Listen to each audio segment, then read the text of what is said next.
Bonjour, bonjour. C'est le Sénat côté jardin avec les couleurs d'automne. Les feuilles tombent. Il y a des chrysanthèmes.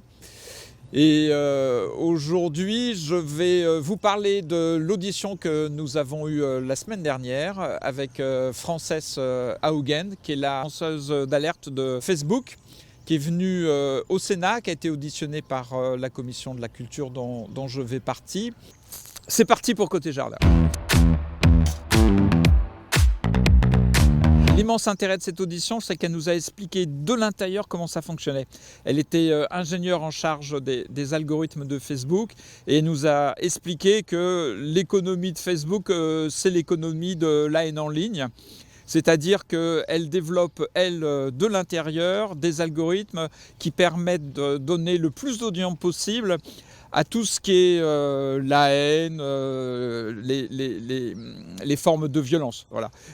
Donc non seulement Facebook fait très peu de choses pour éviter les contenus de ce type, mais au contraire, ce qui les intéresse pour favoriser leur audience et favoriser leur publicité, c'est de signaler aux personnes qui sont sur les réseaux sociaux toutes les informations qui sont les plus violentes, celles qui produisent le plus de débit.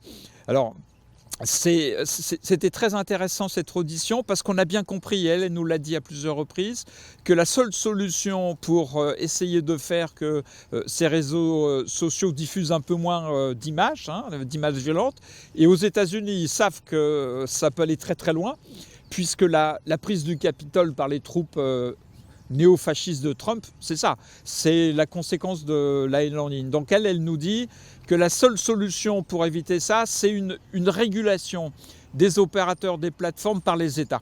Donc la seule façon de changer, c'est de demander au gouvernement de réguler.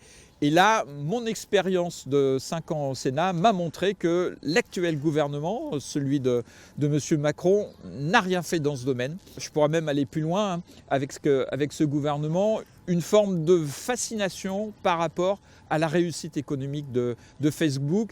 Et on voit très bien que politiquement, ils ont une difficulté à réglementer ce système parce que, quelque part, ça correspond à leur vision très ultra-libérale du monde et de la société d'aujourd'hui. Pour moi, ce n'était pas une découverte, parce qu'on sait par plusieurs ouvrages que le modèle économique de Facebook, c'est l'économie de l'attention, l'économie du clic, et c'est aussi la volonté pour Facebook de rechercher le plus possible des données personnelles pour en faire son commerce, sa publicité, mais aussi pour les mettre à disposition d'autres personnes, et alors là-dedans il y a tout. Les services de renseignement, les États, les firmes. Donc l'intérêt de Facebook, c'est de collecter au maximum vos données personnelles pour les revendre de façon extrêmement libre, sans regarder qui est-ce qui pourrait les utiliser derrière. Donc ça, c'est un problème démocratique très fort. Par exemple, dans la campagne électorale qui est en cours, il y a un candidat, et vous voyez très bien à qui je pense. Ça, c'est le pur produit de Facebook. C'est le pur produit des réseaux sociaux, de la haine en ligne et de la transgression. C'est un candidat qui transgresse tous les interdits sur la Shoah, sur l'occupation, sur Pétain, etc. Et ça, c'est ce qui est relayé par Facebook parce que ça fait du chiffre. Voilà. Donc on voit très bien qu'aujourd'hui, la campagne électorale qui est en cours, il y a un candidat caché, ce candidat caché s'appelle Facebook, et c'est lui qui, de façon consciente ou inconsciente, est en train de favoriser un certain discours qui est le discours de la haine et qui est le niveau zéro de la politique. Les réseaux sociaux, moi j'ai des filles, elles les utilisent, et pourtant je leur explique que les réseaux sociaux, ça fonctionne avec leurs données personnelles. Et en tant que papa, je leur dis, faites attention à ce que vous mettez là-dessus, parce que ces données personnelles, elles vont rester quasiment toute votre vie sur l'Internet et elles pourront utiliser contre vous. Donc ça, c'est une première mise en garde d'un père avec ses enfants. La seconde mise en garde, c'est celle d'un parlementaire par rapport aux citoyens. Je leur dis, bon, même si le modèle économique de Facebook, il vous pousse vers la haine, etc., vous pouvez rester des citoyens. Et vous pouvez utiliser les réseaux sociaux pour faire progresser le débat démocratique dans le respect des idées des autres, mais aussi dans l'argumentation et dans l'utilisation, ce qui est au cœur de la démocratie française, c'est-à-dire la raison.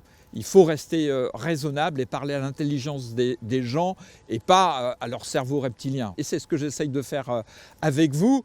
Décrypter l'actualité pour vous donner des éléments pour intervenir en tant que citoyen en faisant travailler la raison, votre cerveau, l'intelligence collective et ce qui nous reste de République. On va essayer de se revoir dans un mois, donc il fera encore plus froid et puis on fera un petit point sur le budget parce que là nous avons commencé la discussion budgétaire et elle doit s'achever vers le 20 décembre. Donc je viendrai vous dire quel sera le budget de 2022.